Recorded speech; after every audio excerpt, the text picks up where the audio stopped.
kalau saya nih mengelola negara, saya akan hidupkan lagi Kopkamtib yang dulu dipegang Laksamana Sudomo. Tugasnya mengenforce keamanan dan ketertiban. Jadi checklist kejahatan ya. Pertama-tama, siapa saja yang melakukan kejahatan 3 kali atau lebih untuk hal yang sama, tembak mati. Misalnya maling motor, ketangkep keluar, maling lagi, ketangkep keluar, maling lagi, udah eksekusi saja. Siapa saja yang memperkosa lebih dari sekali, tembak mati. Bandar narkoba ketangkap 2 kali melakukan hal yang sama, tembak mati. Koruptor di bawah 10 miliar miskinkan. Koruptor di atas 10 miliar tembak mati.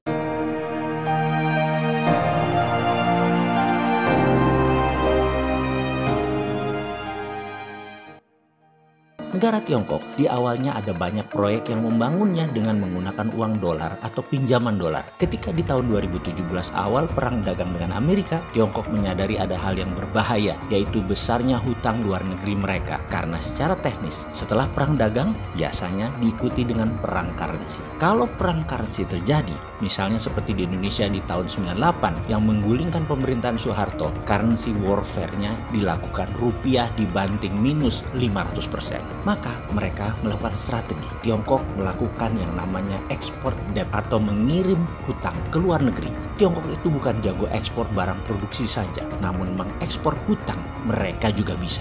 Caranya bagaimana? Cari negara-negara yang merasa dirinya miskin, yang merasa tidak punya uang, yang membangun memerlukan direct investment atau investasi asing.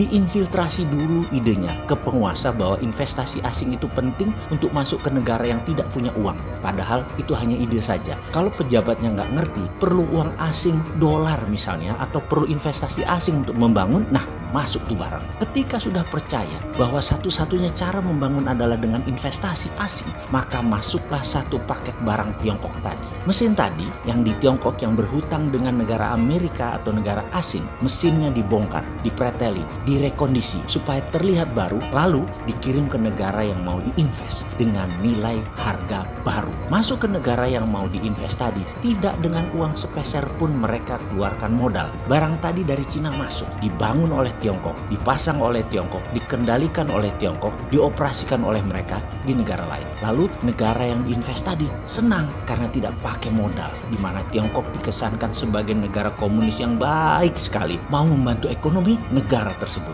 Lalu negara yang tidak mengeluarkan modal sedikit pun tadi mulai menyicil investasi Tiongkok asing tadi dan dibayarnya pakai dolar. Di sini Tiongkok dapat 2 hal. Negara yang diinvest menanggung hutang mereka dan nyicili hutang Tiongkok. Bahkan selain melunasi hutang Tiongkok, juga memberi kelebihan luar biasa besar uang dolar sebagai cadangan devisa Tiongkok karena untungnya gede banget dari mesin bekas dihargai mesin baru. Untungnya geopolitik dan geoekonomi para pejabat Indonesia jago-jago. Pejabatnya tidak segeblek negara yang terperdaya dengan langkah kolonialisasi 5.0 ala Tiongkok tersebut dengan strategi ekspor debt tadi. Bayangkan kalau pejabatnya nggak ngerti, seperti negara Papua Nugini misalnya yang berhasil dikerjai Tiongkok. Wah, bisa-bisa anak cucu bangsa tersebut bisa menghujat sampai akhir zaman kepada pejabat yang berkuasa yang bisa dikadali sama komunis Tiongkok. Bener deh, kita harus tiru cara Tiongkok tersebut, bukan mengikuti maunya Tiongkok. Misalnya, menarget mengambil bahan baku alam sebuah negara.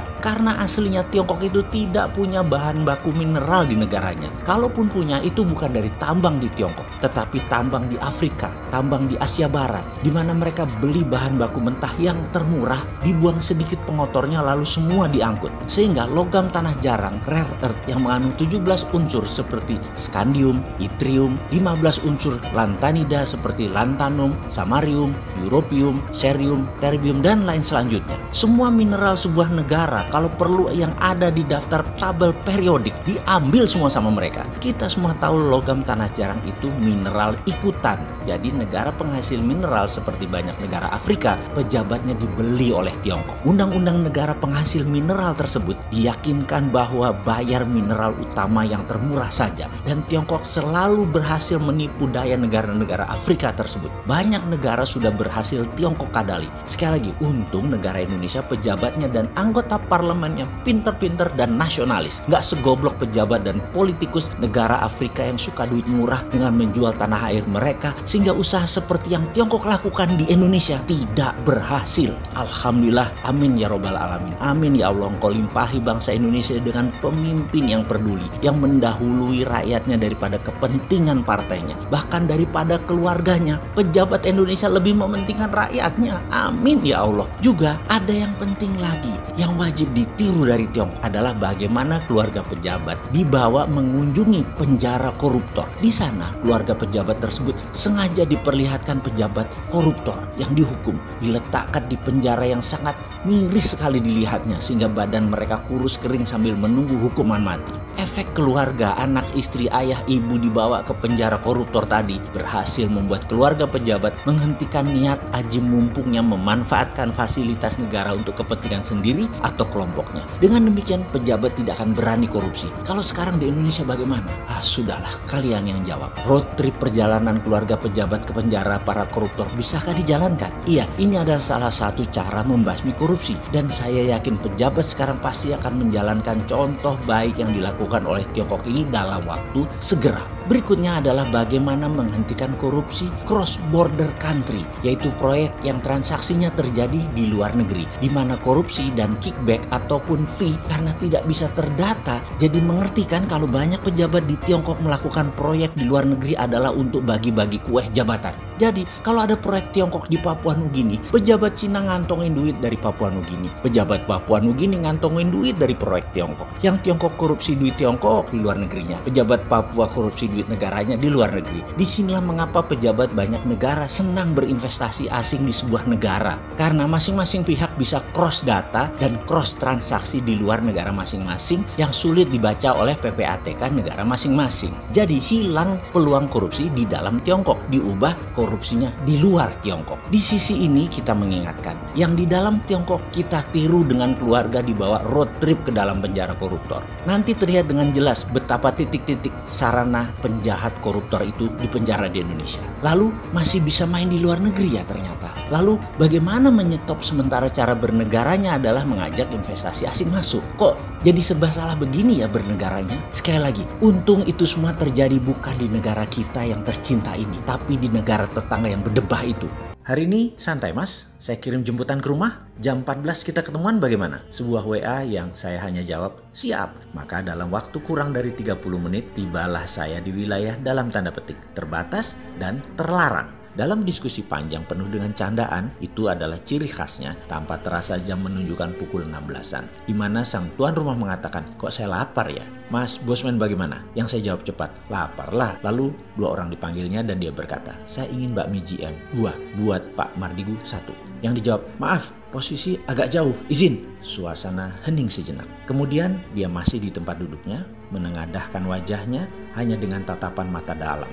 Yang kemudian dengan nada pelan dia melanjutkan perintahnya dengan pernyataan darinya. Saya suka kuahnya masih hangat. Siap, itu saja satu kata keluar dari dua orang yang berdiri dengan sikap sempurna. Saya tahu di otak keduanya pasti berpikir keras bagaimana caranya kuahnya masih hangat. Artinya harus cepat-cepat. Ternyata kurang dari 20 menit kami pun dihidangkan apa yang diperintahkan tadi. Saya dalam hati berkata, nggak ada kenikmatan selain kenikmatan berkuasa dan berdaulat rupanya.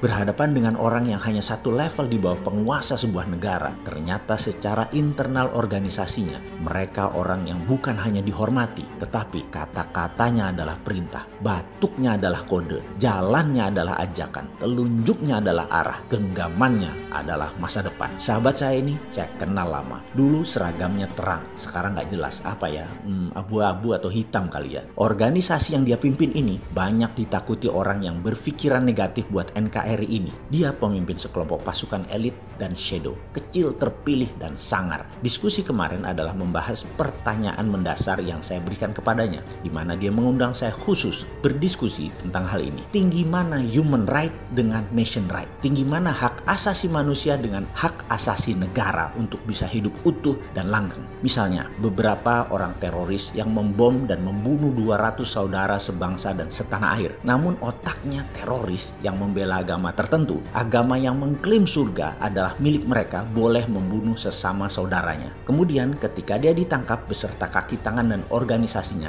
katakanlah ada 25 orang. Ketika mau dijatuhi hukuman mati, maka sekelompok pembelanya berbungkus agama mengatakan hukuman mati tersebut melanggar HAM. Loh kok enak sih? Sementara dalam melaksanakan keadilan, manusia berhati bengis teroris berbungkus agama tadi telah membunuh 200 orang manusia tak berdosa. Di mana di doktrin otaknya yang 200 orang tadi akan syahid masuk surga. Jadi dia sang pelaku dan perancang tindakan pembunuhan tadi tidak merasa berdosa. Dan pendukungnya juga merasa ini semua melaksanakan perintah Tuhan. Atas nama HAM, hak asasi manusia, mereka berlindung. Bagi saya, dan ini saya katakan ke beliau, itu mereka melanggar dua hal, human right dan nation right. Maka jawabannya, hukumannya mati. Ada hal yang pasti kita pegang erat-erat di dalam bernegara adalah jangan pernah ubah pondasi bernegara, yaitu nation right, nation interest, dan survival of the nation. Ini di atas segalanya di dalam bernegara. Dan dalam pelaksanaannya ada 7 pilar, yaitu Ipolexos Budhankam, ideologi, politik, ekonomi, sosial, budaya, pertahanan, dan keamanan. Jadi sesuai undang-undang, presiden bekerja dibantu oleh para menteri. Maka pecah 7 saja kementerian dengan masing-masing terdiri dari